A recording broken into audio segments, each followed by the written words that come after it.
and welcome to episode 200 of Understanding Photography with Kim Ayres. Little celebration. Woohoo! Yes, we have amazingly reached the milestone of 200 of these episodes. When I started, I thought I had enough material for maybe 13. We would see how I would go after 3 months of this. And lo and behold, here we are, 200 episodes later. So if you happen to be watching this live, leave a comment down below. Let me know where you're from, what you're doing, whether you've watched any of these previous 200 podcasts, or whether you intend to watch the next 200. And we will we'll make a start.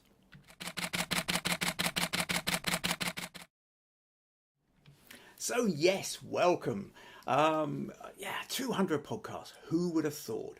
So what we're going to do today is we're going to look at, I've asked people to send me some of their favourite images connected with these podcasts. So we have, some people have sent in their favourite images that they have submitted to the podcast before. Some have sent images that have been inspired by the podcasts, or images that where they took some of the feedback given by these podcasts and went on to greater things with their photos because of it. So this today is a kind of a celebration of them. So it's a chance to look at some great photos and chat a bit. And so yeah, if you happen to be, like I say, watching live right now, leave me a comment. Tell me where you're from, all the usual bits and pieces. If you happen to be watching the recordings, because of course there are 199 previous episodes of this, which you can tap onto here on this YouTube channel.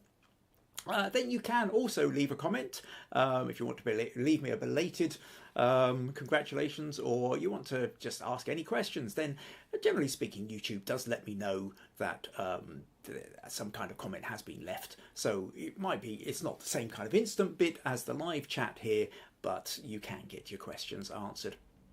I can see we've got a few people in already. Robert says, howdy all from a sunny North Texas, and congratulations on your 200th episode. Thank you.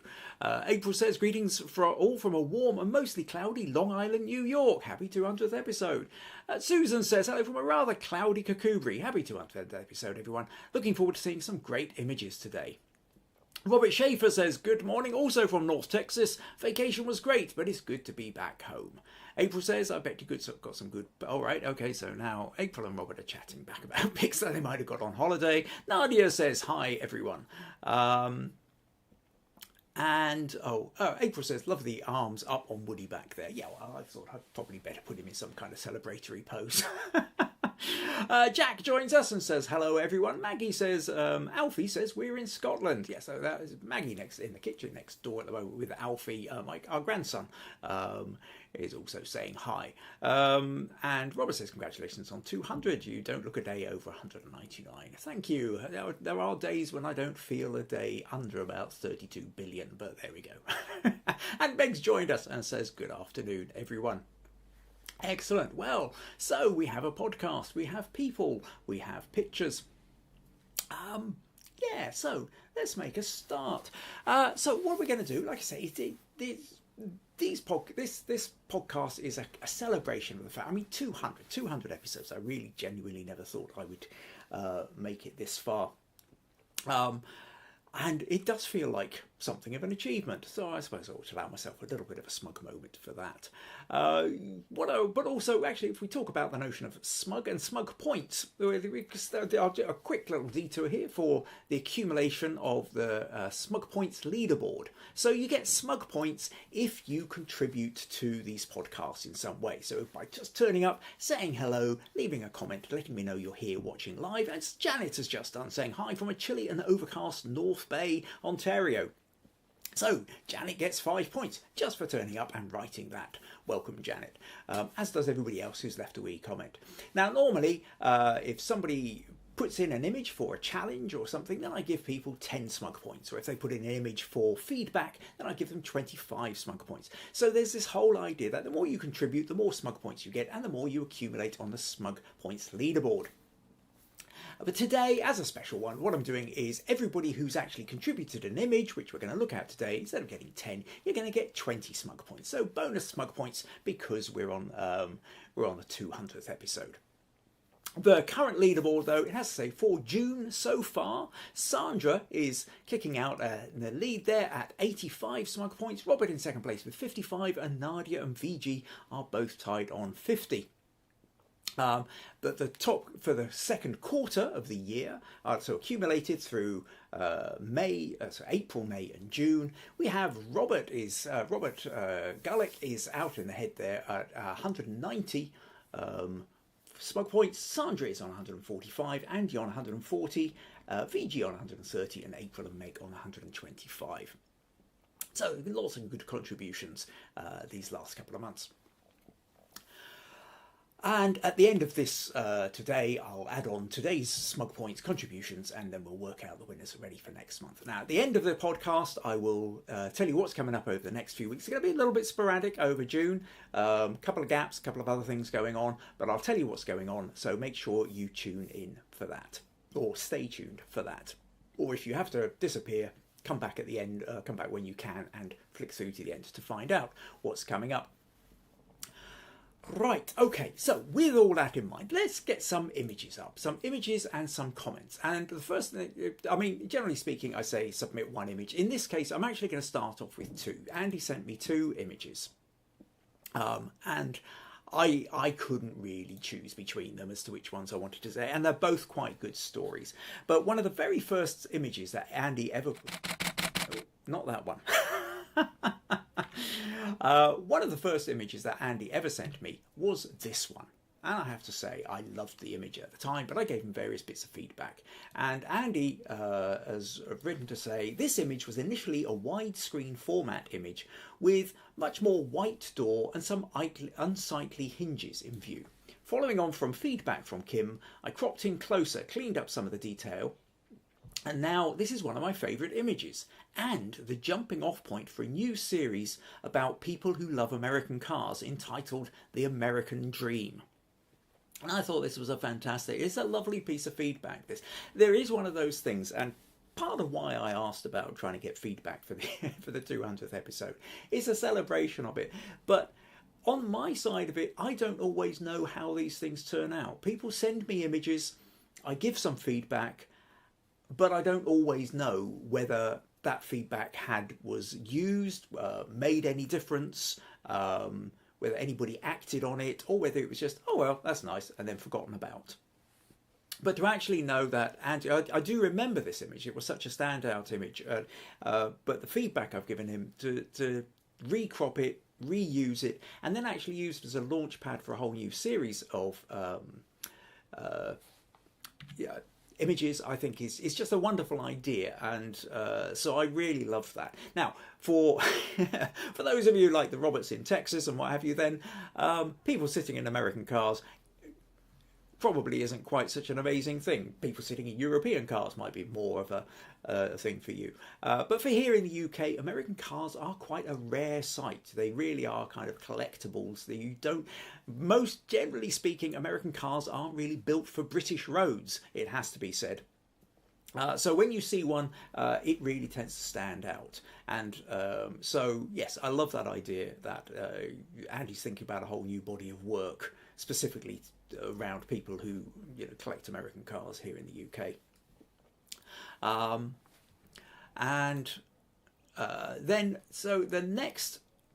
then he also sent in this image, which I also rather love, and I remember this one too. And Andy said about this one, I submitted this image to a critique session along with another image asking for guidance about which would be better to submit to a camera club competition.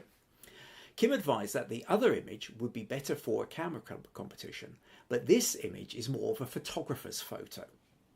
And I do remember that discussion, that there are certain photos. I mean, I've talked quite a lot on these podcasts about the notion that an awful lot of the success of a photo, regardless of, you can have it technically brilliant, you can have all the composition done, you can have everything else about it, but certain photos are going to fit better in some places than in others. And there are some photos which are, if you like, crowd pleasers.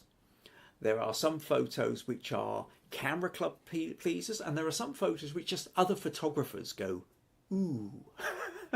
And they're not always the same as what will make a general crowd, less experienced photographer go, ooh. So, and this was one where I thought, yes, other photographers are going to get that. So, Andy went on, encouraged by the feedback, I submitted this image to the Royal Photographic Society Summer Exhibition open call last year. I was thrilled to have it accepted and to be able to see it hanging on the wall at the Royal Photographic Society headquarters. Sometimes as a photographer, I find it hard to be objective about my own work. Lacking confidence has been a perennial issue for me, and having that second opinion was priceless. So that was a lovely thing. That was a lovely bit of feedback to get. And, you know, Andy is really a superb photographer. But yes, that notion, we all have that. Sometimes we might create a great photo, but we've kind of lost our sense of whether it's great or not. It's very difficult to see it from the outside. And to remind you then that a huge part of these podcasts is the critique, is the feedback. It's your opportunity to get feedback when we are too close to our own images very often. And sometimes we can look at an image and go, it's not working, but I don't really know why it's not working. Or even, I thought it was quite good, but it doesn't really do very well in the competitions. Can I get some feedback on that? Or just sometimes, how could I have made this better? So there's also, or I've got sticking points. I know I would like to do something, but I don't know how to go about doing something in order. So whether it's composition, whether it's narrative, whether it's editing, lighting, any of these things, this is where I can help you. So these podcasts have been built primarily around that idea of helping you to improve your photography, helping you to improve your understanding of photography, but also for me to be able to help you get past your sticking points. I can of course only do that if you send the images to me and ask for that feedback. Where are we? April says, that's so cool, awesome. And Susan says, well done, Andy. Great image. Okay. Next image, a pair of images. Again, well, basically, April sent in this image, and there was this one and this one. And I remember her sending in this pair of images. And in the original image, when she sent these, I remember saying this was an interesting image and it's got nice layers, but you have absolutely no sense of scale or size with this. This was the major problem with this one, was these could be massive mountains, or it might be, these things might only be a foot high and a big foot could come down and walk across this. It's not necessarily, there's not a lot of scale to, but not that one. Her other photo, which was this one, really gave that sense of scale. Here we see the mountains disappearing off into the distance and we have a major sense of scale. And April went on to say, I'm sending these two photos because you had me realise that one gave the true picture of the landscape and one did not. And it had never come to my mind until you mentioned it. Composition can be very important when it comes to several elements of a photo. And now, again, so it's great to feel that April has sent in these images as an example of how she feels she's benefited from these podcasts. And very often it is these things. Some of these things, an awful lot of photography or learning anything can feel like it's quite obvious once you know the answer. But until you know the answer, it's not obvious. How often do we, it's like, I couldn't find the keys anywhere. It's not, and then it turns out there they were on the table. And now it's obvious they're on the table. They were always on the table. You can see them on the table. But until you could see them, you couldn't find them and you were getting frustrated by it. And very often all it takes is somebody else to say, just look over here, point out something, and you go, ah. And once you've got that ah moment, suddenly it sinks in and you can apply that for the future, whether it's you look in that place on the table for your keys in the future, or you've now learned compositional understanding, and it means that as you move forward with your photography in the future, you automatically, a little bit of your brain goes, well, actually, what happens if I just move sideways? What do I need to do in order to improve the sense of what I'm trying to get out of this photo? So that was excellent. So thanks for sending those ones in, April. April says, I will remember that, Kim. Yes. Okay, next one I'm going to show is this one from Jack. So Jack sent in this image and said this image is one that inspired me to use a black background to minimize a subject. The lighting was natural and the subject was in pristine shape, so it all came together nicely. thank you, Kim, for this program. Well, I'm delighted, Jack, that this has been there, that these have been helping you, and I think this is a lovely example then of where, by watching the program and getting the feedback and what have you, Jack's realised that when you've got something like a flower like this, where the shapes are beautiful, the colours are beautiful, but you may well find that the background would normally be interfering with it on some level, that actually maybe putting either bringing the image indoors and create into a kind of studio environment, or placing a piece of black card when you're out in the garden behind something, the subject. It allows you to isolate it from the background, and at this point then it's all about the glorious colours and the lines and the shapes that are here, rather than necessarily about a flower in a context of the garden or whatever else might happen to have been behind it, which may well have been distracting and drawing attention away from the narrative which you were most interested in. So that's great, Jack. I'm glad you feel that you've been,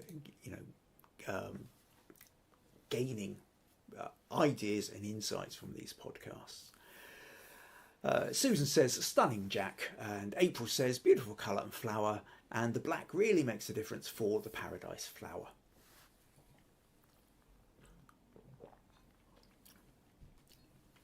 So, next we will go on to, and Jack says thank you. Next we'll go to Janet. And Janet says, the following is my submission for the 200th podcast. It was a challenge to select an image, as I don't necessarily remember the thought process at the time of taking each image. This one was an idea I had for your reflection challenge, but I didn't try it at the time as I was travelling. So the fun part of this photo then for Janet is the idea that she wanted to have a reflection photo. She didn't get a chance to try it, but because she'd watched the podcast and the challenge, she decided to give it a go herself. So this is an example of a photo coming out of sort of being inspired by the podcast, which is lovely. What I would say for this, we'll just do a slight little detour just for this one. I mean, this wasn't really going to be much about critique or anything like that, but I think there are just actually with this, I can't help but think there's a couple of ways you could slightly improve this one, Janet, if you're going to play around with this photo. And the first thing is, what I would do is I would just make sure I've got a black background here. And using the crop tool, the first thing I think you really want to do is you want to just make sure that the verticals are straight on this. The way you've got the picture, it feels like it's slightly tilted. So if you just turn it and make sure those verticals are straight, that feels slightly more comfortable. The other thing is there's a bit more space underneath than above, and I think if you just kind of make sure that you have as much space above as below, and again it feels slightly more to the left than to the right, so I would maybe nudge this out a little bit. Something like that, I think, creates a slightly better balance, and in fact actually I will take that up just a little bit more, I think. And that to me feels like a better balanced photo.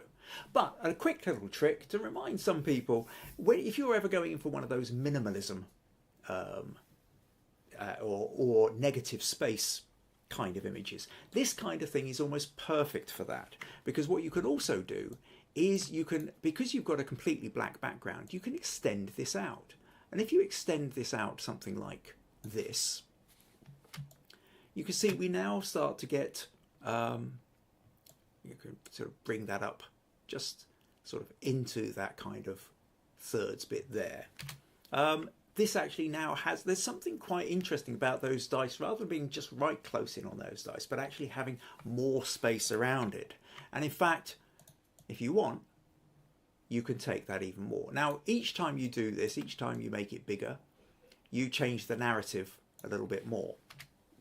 But something like that has quite a different feel to it. It's now not just about the dice, it's about the dice inside this very large empty space.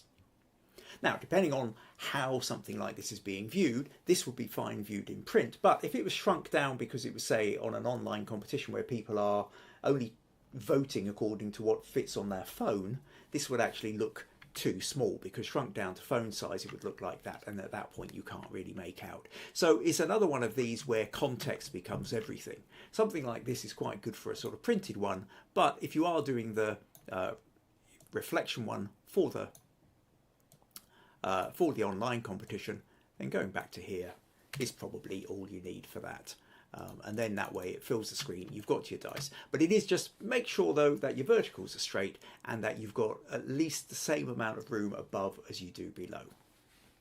But yeah, fun image that. I like that, you know, the simplicity of it is really quite powerful. But yeah, thanks for sending that one in, Janet.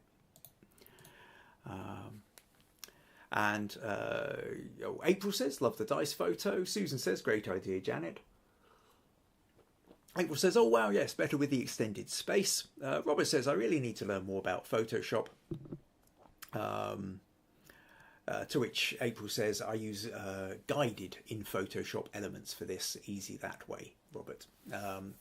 So yeah, I mean, there's another thing here, Robert. I mean, if there's a specific thing you want to know about the editing process, send me the image, ask me. You know, I've got a fair wealth of knowledge, but if you don't want to have to hang on a week or two for the feedback, there are always thousands of YouTube videos on just about every single aspect of Photoshop that you can find. But if you want to know what my take is on something, how I would approach a particular style of editing for anything, then let me know and I can show you here on the podcast. If it's something that you're interested in, chances are other people will be interested in it too.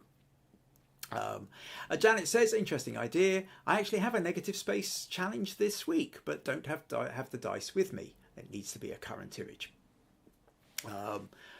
Oh, well, that's a bit of a shame. But I still had idea. If you take the idea, even if you don't have dice, but you've got a mirror and you've got a black background and something like that, the same thing kind of applies with almost anything. Whether you want to do a tea light in a candle, or you know, a handful of nuts or a coffee cup, anything like that, you can see exactly the same would apply. You know, you can have your subject, the reflection on the mirror, you've got your black background, and as long as the background is completely black, like I say, make sure that you are properly vertical with your subject, but then you can kind of extend out the background. I mean, it might be that in your little kind of home studio, your black background is only, you know, this big, as wide as a kind of a sheet of paper or something. But if you've got it black, then you can extend it out in Photoshop really easily. So thoughts for that. And Robert says, thanks, Kim, I appreciate that. Okay, just a wee little reminder here that if you happen to find these podcasts useful, interesting, entertaining, and you have done at some point in the last 200 episodes, or even the last 2, then you can always support these podcasts by buymeacoffee.com/Kim Ayres. Certainly it does help to keep the podcast going, and yes. Yes. Right, okay, so let's move on then. And next up, I'm going to go to Marilyn. And Marilyn sent in this image and said, your 200th podcast is quite an accomplishment. Yes, thank you. I have learned a lot so far, and I've only been watching for about 1.5 years. It's hard to pin down a favourite photo you've inspired, but I've settled on a still life. The time you challenged us to take a photo of a mug was such a fun learning experience. I started with a simple mug, and after multiple compositions I ended up with the attached. Seeing how the photos evolved was inspiring. And that's great. Again, a lovely piece of feedback. It's why I set the challenges. When we do the challenges are there because, well, it's twofold.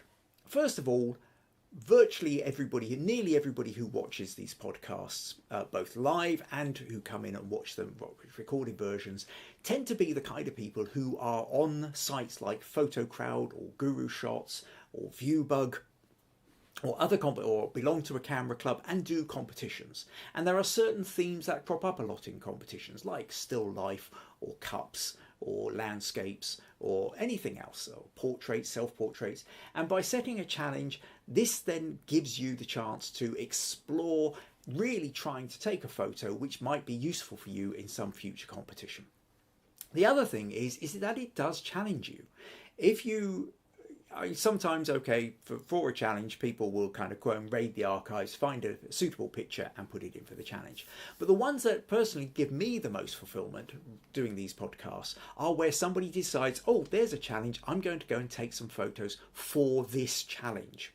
And the idea then that Marilyn, she's decided, right, okay, still life or cup challenge, or I'm going to go for this, and she sort of sets something up, takes the photo, goes, okay, what can I do that's different? Takes it again, takes it again, takes it again. It's constantly moving objects about, refining, until we end up with something like this, where we've got a very specific balance here. We've got this lovely kind of, we've got the mug is here in focus, and it's sitting on a kind of rule of thirds type bit here, but she has also taken on board some of the other bits where we've got the crossword next to it, and the pencil, but the pencil's pointing us inwards. Is partly acting like a kind of containment issue. It's also pointing us over towards the English tea caddy in the background here, and then there's a chair behind that which has got a curve around it which is kind of framing it. So there's a lot of elements have gone into creating this still life. It's not just a bunch of things randomly put down together. There's shape created into them, and that which is exactly what a good still life photo is all about. Still life is your opportunity to really, where you have control over every aspect of the composition, the lighting, the arrangement, leading, and you can use all the things like leading lines, rule of thirds, symmetry, echoes, depth of field. All the different kind of compositional techniques are there for you, and you're not having to worry about whether the sun's going to go in, or the cloud's going to move across the sun, or whether the animal you're watching is going to move out of the way, or the person you're trying to photograph is going to get bored with sitting there, or they're not going to be able to hold the expression you want. You have control over all the elements, and as such, it is a brilliant way to really hone and practice your photography skills. So I love the idea that Marilyn has done this. So yeah, excellent. Thank you very much for sending that one in, and for letting me know that that's what you were doing. April says, I like this still life, great idea. And Susan says, love the limited colours, turquoises and browns in your image, Marilyn. And of course, yes, colour palette being another aspect of still life that you have control over. Okay, next image then I'm going to go to is Meg. And Meg says, I had many favourite photos that I've taken, but this one I really enjoyed. The reflection of the Easter chocolate bunny and myself on the computer tablet. So this was done for the self-portrait challenge. And Meg really went ahead and decided again she was going to try out lots of different ideas with the self-portrait challenge. Taken with her phone, the phone she had at the time. It was around Easter, so she's got a little chocolate Easter bunny, but she's arranged it as such that the tablet on the little coffee table here is also reflecting the Easter bunny and the tablet. Meg says also this was the first time I got a runner-up in the podcast challenge. So yes, so for Meg as well, part of what she loves about this photo is the fact that she came second in the self-portrait challenge with this. And again, is that notion that she took the idea and she didn't just sort of put in something that she already had. She decided that she was going to create something specifically for it, and in the process learned from doing so. So lovely photo, Meg, and thank you so much for submitting that one and reminding me of it. It's a great photo. And April says, oh, it worked out really well, Meg. Right. Next then, we're going to look at Murry. And Murray sent this one in for the portrait challenge. So yeah, it's a fun one. I think it's his grandson. We saw this one, I think it was, I can't remember when I did the portrait challenge, it was only in the last couple of months, I think. And when part of the thing I said, send him one of your favourite images that you've, submitted to the podcast, and this is Murray's favourite one, and it's certainly a fun photo, kind of street urchin style of thing, single light source coming down, gives a slightly more painterly feel. I'm just hoping that you kind of Photoshop the lit end on the back, and presumably you're not really going to be letting your preteen grandson probably smoking a cigar, but a fun shot there, Murray. So yes, thank you for sending that one in. Robert says, Murray, that kid is up to no good. And April says, it looks really classic, like a Little Rascals episode. Next up then is Nadia. And yes, I remember this image. It's an astounding image. So yeah, it's a great one. And Nadia says, this is my favourite image that I've submitted before. The light was on the rock and I wanted to draw the viewer's eye to the rock. I therefore changed it to black and white, then made the sky a bit more dramatic to help make the rock stand out. And it really is a standout photo here. The composition is where, it's a very distinctive, iconic rock face here. It's triangular, but we've also got these dark rocks in the foreground, creating strong leading line up to the rocks themselves, and then the dark stormy sky behind, and the vignette making everything kind of draw our attention into it. Really lovely photo there, Nadia, and I'm so glad you sent that one in, reminded me of it. And Robert says, beautiful image, Nadia, and Susan says, very dramatic, Nadia. Is that Fiddle Rock? Got a funny feeling it is.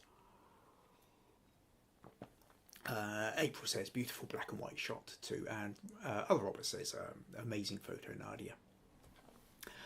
Right, okay, so next one then is Nick Shaw. Said that he wanted to submit this image. He said, I'm going to submit this image I took of a gentleman in my local pub about a month ago, which was inspired by the podcasts. In fact, it was inspired by the portrait challenge, as I intended to submit an entry, but I missed the deadline for one reason or another. This guy's name is Arthur, a very knowledgeable fellow who was a school teacher and always has something interesting to impart. And so, yeah, great shot. I like the lighting in this one, particularly. We've got the light coming through the window, lighting him up here, but there's also a bit of reflected light coming in, catching the back of his neck here as well. Nice, got the pint glass on the table.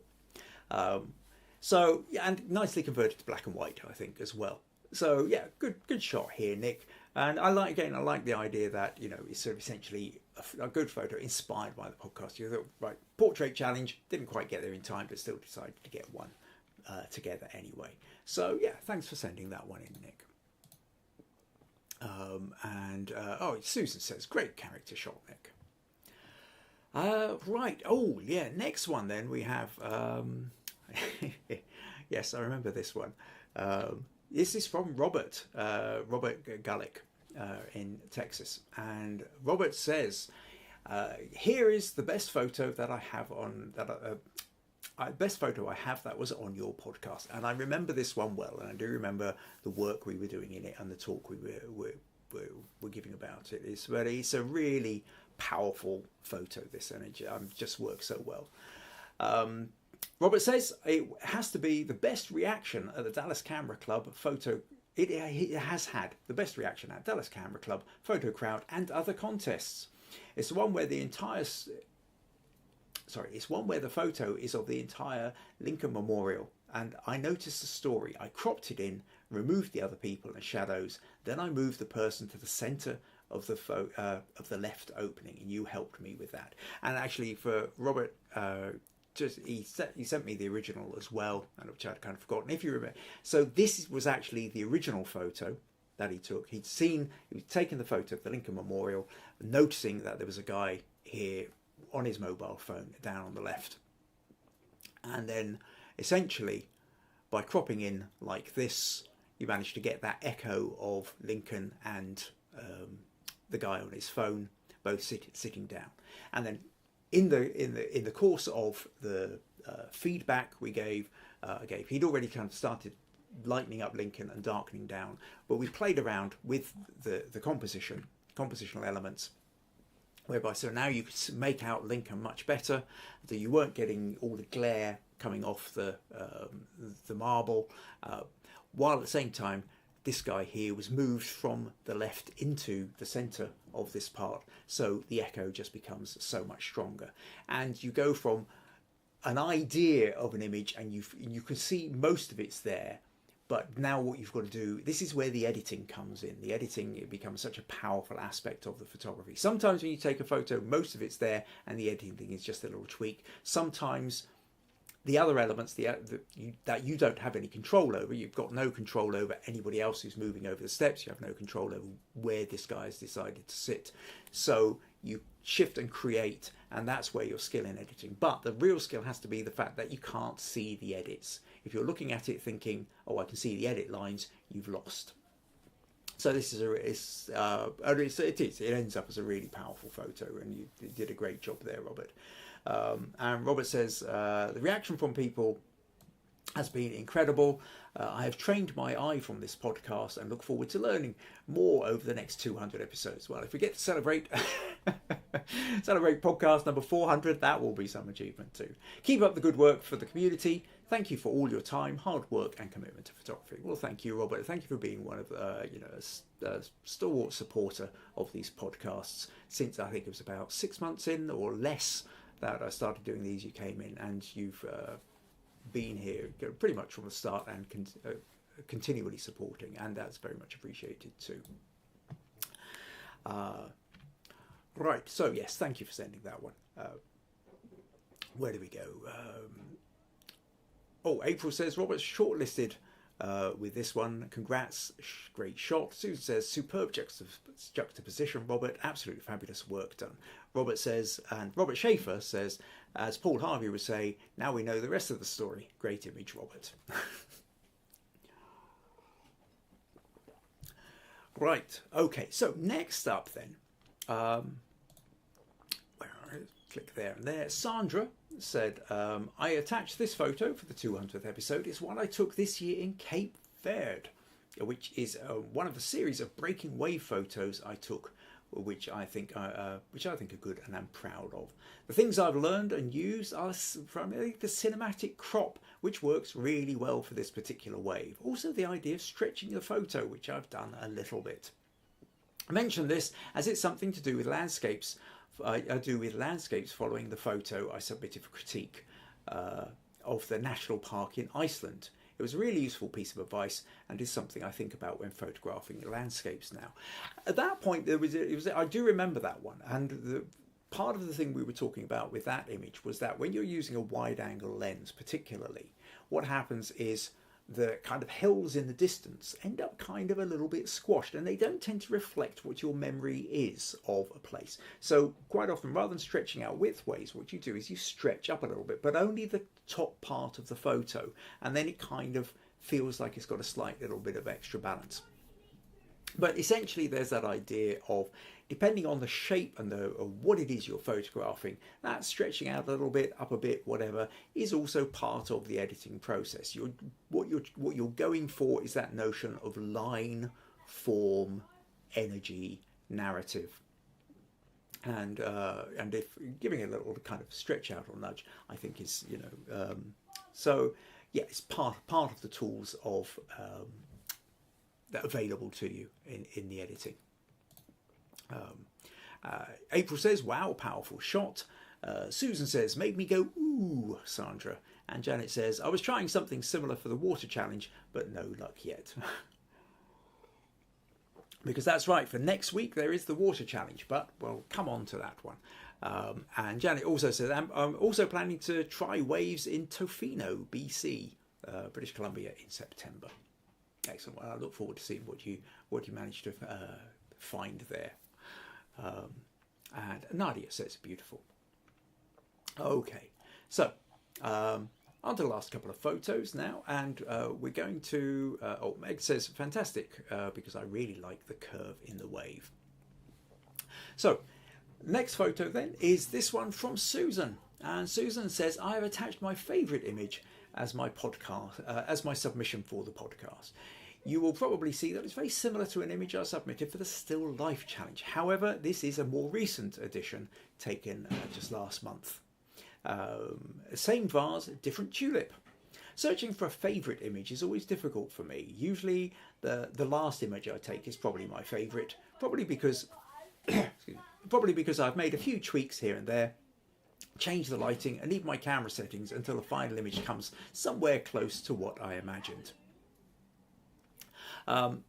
You may remember I have a window ledge full of dead stuff I collect on my daily walks. This tulip is one of those, and I love how the remaining now crispy petals still retain some colour and show a different kind of beauty.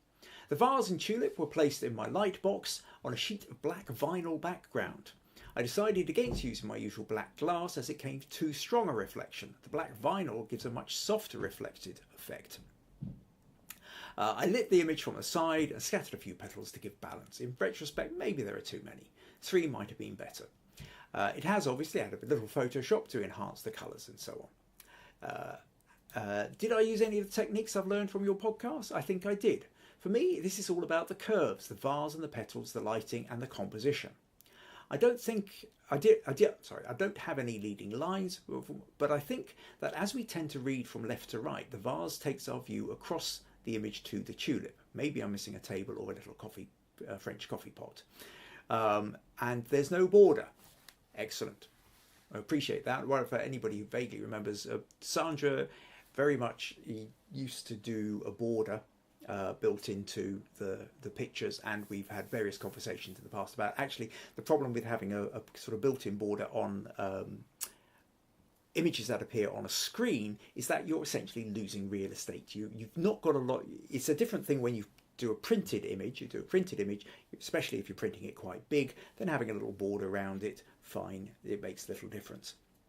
But on a screen, you want to make sure that you're not adding an extra border because you're giving yourself even less pixels, even fewer pixels to show off your image. And generally speaking, you want to get your image as big as you can on whatever size screen, whether it's a tablet or a desktop or a phone. So there's no point in needlessly restricting yourself. Susan goes on to say, thanks again for your Sunday podcast and for all the time and effort you put into preparing them. I always love looking at other people's images, and you and the Kim groupies make my Sunday afternoons worth waiting for every time. Now I'm off to try and get some water images. Interesting little thing about this one here. I was thinking about the fact, Susan, that you talked about the kind of left to right bit. And there's a bit here which makes me, we do generally speaking, here in the West at least, or for those who read a Latin alphabet, we tend to read from left to right. Now, I don't know whether it's different for people who've been brought up with Arabic or Hebrew scripts which go from right to left, or with Chinese scripts which go from top to bottom, whether you read the picture in a different way. I've still yet to get a definitive response on that. However, yes, for the most part, we read from right to left. Now, I just want to kind of point out a thing that with this. So if we take this image, because we kind of read across the way, what happens is our eye is we notice the vase, but then we immediately come into the flower, which is the main part of it. The flower here is your main part. We've got the little leaves here kind of acting as little echoes of it. And then the stamen here is acting like a little arrow and is pointing up to the top corner. But in a way, what it's doing is it's pointing us out of the photo. So it's acting like, almost like the kind of the gun pointing or the finger pointing, saying, go in that direction. But what I want you to see here, Susan, is what happens if we flip the image. So if I flip this horizontal like this. Now, to begin with, it looks slightly odd because your brain's already decided that it should be the other way around. But essentially, if you blink, look away from the screen and then come back to it and just try and give yourself a momentary break and then come back and look at the screen again, it's got a different feel to it. No longer does it feel like this is pointing out that way. Because we're reading left to right, what happens is this is now acting more like a receiver than a transmitter. It's not shooting us out, it's actually drawing us in. So it's like capturing. So what happens, I think, as we come into here, it catches, it's like the flower is there, to use a more American analogy, like a baseball mitt to kind of catch the ball coming in. Once we've got that, I think the vase actually becomes slightly more prominent. It becomes the supporting base for the tulip. In this way round, we sort of barely notice the vase before our attention is taken away. Whereas here, our image is caught by the flower, and now it's like it's slowed it down, and it allows us to then see the vase and then maybe take in some of the incredible texture that you've got on this vase as well, which is why you've chosen this vase as opposed to another. And then it kind of echoes us around here, so that in essence our eyes come in here, we're caught here, we come around here, and then we notice the flowers. But this is the way our eyesight goes. Whereas this way, I think what tends to happen is we kind of get caught here and then we shoot out the end of the photo. And as such, we've kind of got to force our eyes back into the photo to then notice what's going on down here. And these bits get lost. So although being that way round was maybe where you started, you're thinking the reading the left to right, it's actually about thinking that actually reading left to right, if you have it the other way, rather than projecting out of the other side of the image, it actually catches the sight that's coming in. So I find more and more I'm finding with my images, when I've got something pointing in a particular direction, I've started more often having it pointing towards the left of the image rather than pointing towards the right, precisely to do that, so that because the eye comes in and it catches it, and then it helps kind of maintain the vision into the picture. So I hope that a little bit of a tangent there, but I hope you found that worth thinking about at any rate. Where are we? Robert says, I love this still life. April says, very professional shot. I can see this in a gallery. Meg says, really lovely photo, Susan. And Susan's thanking everybody for it. It says, I completely agree, Kim. I'll change it. Robert says, interesting analysis of the eye track. And Nick Bath joins us and says, hello all, a bit late. Congratulations on your 200th episode. Oh, thank you very much. Glad you could join us. Although it is quite near the end. So, in fact, actually, and on to our final image, and then I will tell you what's coming up over the next couple of weeks. So, final image is this one from Viji. And I remember this one well, and it still puts such a smile on my face. I absolutely adore this photo. Viji said, hi Kim, a favourite photograph of mine came from the book challenge back in 2021. I want to submit this for this milestone podcast. 200 podcasts is a remarkable feat. Congratulations to Kim, and thank you for the mentorship. I feel genuinely honoured.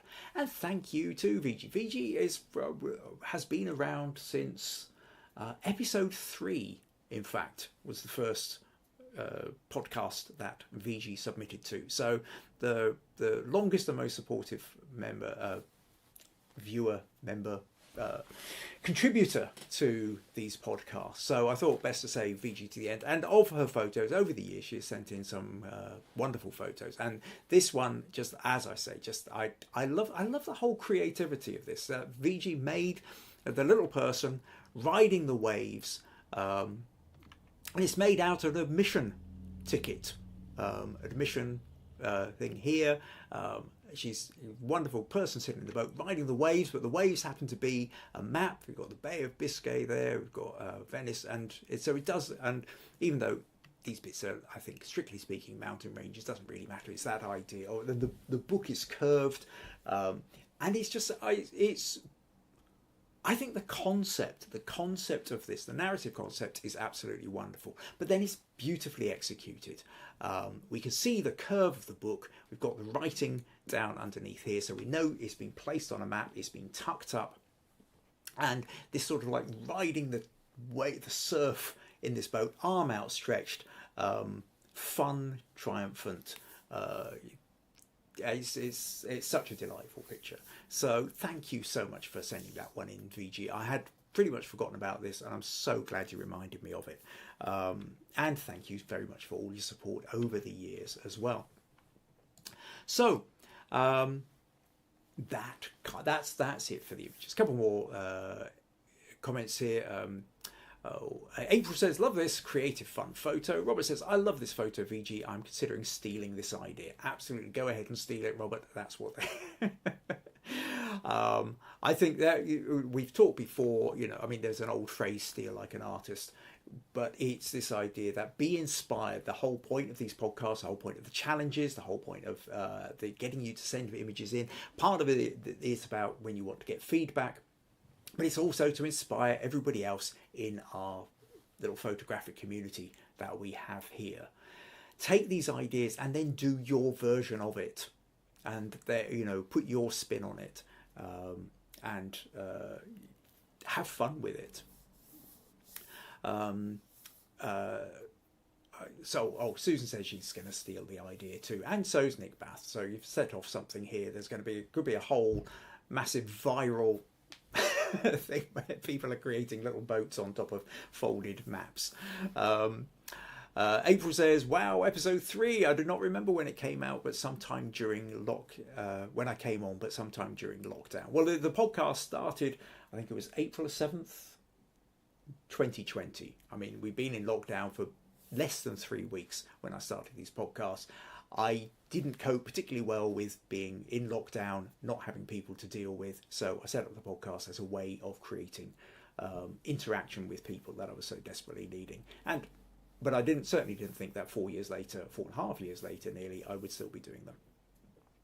Or Robert Schaefer says, if Robert G says he will steal your idea, then he will. To which Robert responds, maybe a challenge of stealing Viji's photo. So we'll have a stealing Viji's photos challenge in the future. I'm sure Viji would be delighted.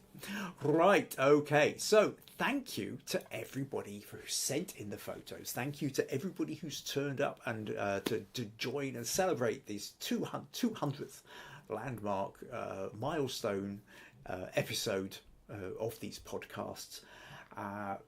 And so what have we got coming up?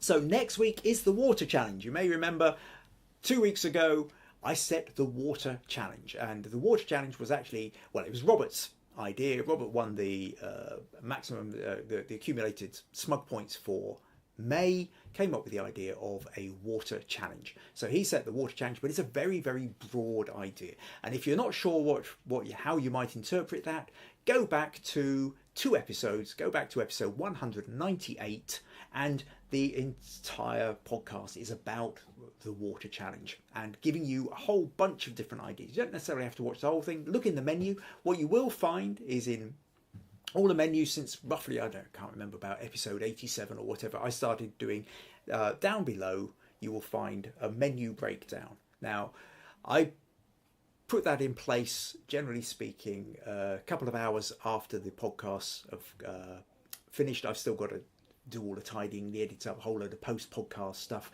And one of the things I started doing back a couple of years ago, is I do a menu breakdown. So you can look below if you're going back and checking out any of the podcasts, read the subject bit, and you will find that you can leap to particular areas of the podcast, so you don't have to necessarily kind of randomly scroll through to see what you can find.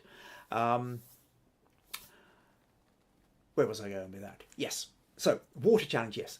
Episode 198, I've got a whole load of information about what you can do with the water challenge. So, that's that submission for that. We will be looking at submissions for the water challenge next week on the 7th of July. So make sure you send your images to me, ideally by Friday, earlier in the week if you possibly can, Saturday at the latest. Anything that turns up on Sunday is very unlikely to be included in the podcast because I need a little bit of time to arrange all these things ready for the Sunday afternoon showing. Now, it's highly unlikely there's going to be a podcast on the 14th.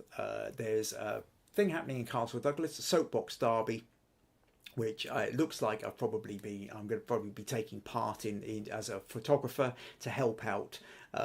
Should be a lot of fun, but we're getting some images for this local event. So that's the soapbox. So there probably won't be one on the 14th. There definitely won't be one on the 21st. Sunday the 21st is Maggie's birthday, and so we're going, obviously Maggie takes priority over the podcast. So essentially next week's the water challenge. There won't be one for 2 weeks, and then we'll be back on the 28th, which will essentially be normal service. whatever normal is. But keep an eye out. Remember, we have the Facebook group, the Understanding Photography with Kim Ayres Facebook group, and you can get the chat going there. If you want to stick images in, you want to get discussion going, you've got questions, start giving me stuff ready for future podcasts as well. Ideas. These podcasts have lasted 200 episodes because I get content from you. I can't, the first few podcasts, when I started, I had enough material for 13 podcasts is what I figured. I could talk about cropping, I could talk about rule of thirds, and I worked out about a dozen or so, and I thought that's fine. If it's just about me coming up with everything, I run out of material very quickly. So these podcasts have lasted because you send me images for feedback, which everybody gains from. You send me suggestions for challenges, which everybody takes part in. And this then becomes ongoing because the feedback is endless, because there's always some new take on whatever, you can have this idea of what a rule of thirds is, or what leading lines or containment, and sometimes I talk about these things, but it's when it applies to your photo in particular is what makes all the difference. And getting feedback on that, and other people seeing what the feedback is, can then, we all build up those tools. So as long as you send me ideas, questions, images for feedback, then these podcasts will continue. At the point you stop sending me anything, these podcasts will fizzle out. So if you enjoy these podcasts and they're helping, then continue contributing. Right. Okay, so that is us. Thank you ever so much once again to everybody who has submitted images. 20 bonus Smug points to all of you who've put in an image to help celebrate this 200th podcast. Thank you to everybody who's turned up live and left comments and got the chat going, because again, it always makes so much more fun when I know there's people out there watching and there's chat going on in the comments. And yes, put in your images for the water challenge, and I look forward to seeing you all next week on episode 201. Take care. Bye bye.